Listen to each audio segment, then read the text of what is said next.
dhammaan madaxda federaalka qaybta ka ah ee maamul goboleedyada kuwaas oo ka qayb galaya shirka wadatashiga ee ka dhacaya Dhuusamareeb oo Galmudug xarun ah waxay soo wada gaareen maanta Dhuusamareeb waxaana soo dhaweeyay madaxweynaha Galmudug Axmed Cabdi Kaari Qorqor dhammaantood madaxda xubnaha federaalka qaybta ka ah ee maamul goboleedyada waxaa garoonka diyaaradaha Ugaasnuur ee Dhuusamareeb ku soo dhaweeyay dhammaan maamulka Galmudug mas'uuliyiinta ka kooban yahay ugu horeeya madaxweynaha Galmudug Axmed Cabdi Kaari Qorqor mas'uuliyiin ka mid ah labada gole ee maamulka iyo dhammaan qaybaha kala duwan ee bulshada ku nool magaalada Dhuusamareeb ee caasimadda Galmudug soo dhaweyn kadib wafuudan kala duwan ee ka qayb galaysa shirka wadatashiga ee Dhuusamareeb ka furmaya waxaa loo gudbiyay xarunta madaxtooyada ee ku taala Dhuusamareeb waxaana halkaasi warbaahinta ay uga sheegeen in shirka wadatashiga ee Dhuusamareeb ka furmaya uu yahay shir ku dhisan wadatashi isla markaasna lagu wada arransan doono marxaladda kala guurka xilligan waddanku uu wajahayo madaxweynaha koonfur galbeed Cabdicasiis Xasan Maxamed Laftagar halkan khudbad ka jeeshay waxa uu sheegay in soo dhaweyn kadib loo wada hadli doono arrimo dhowr ah oo ku saabsan xaaladda waddanka shirkii wadatashiga ahaa dowlad goboleedyada isugu imaanayeen loogana tashanayay aayaha iyo mustaqbalka Soomaaliya iyo sidii loo gaari lahaa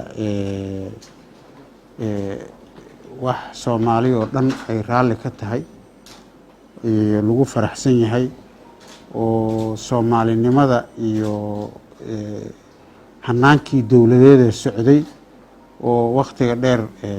maalinba meel soo marayay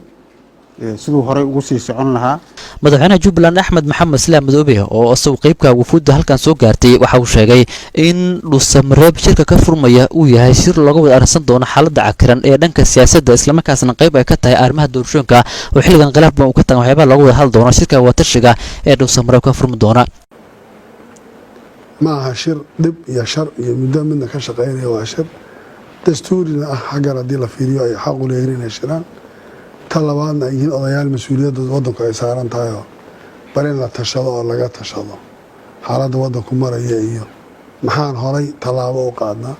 waana rajaynayaa insha allahu shirkaasi markuu furmo dadka soo fiirinaya Soomaalidu dareenkay qabto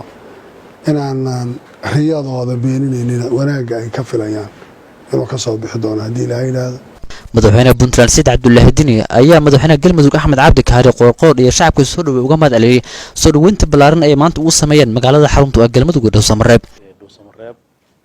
waxaan aad iyo aad iniga mahadcelinayaa soo dhaweyntii diiranayd ee walaalnimada ahayd oo aan maleynayno inay Puntland si gaar ah maadaama daris dhow tahay aad noo fidiseen waxaan uga mahadcelinaynaa dhammaan dadka reer Galmudug gaar ahaan dadkii maanta ku sugnaa Dhuusamareeb oo ka qayb qaatay soo dhaweyntaas waxaan aad ugu faraxsanahay shirkan lagu baaqay inaan ka soo qayb galno sida aad u sheegtay waxaan rajaynaynaa inuu guul ku dhamaado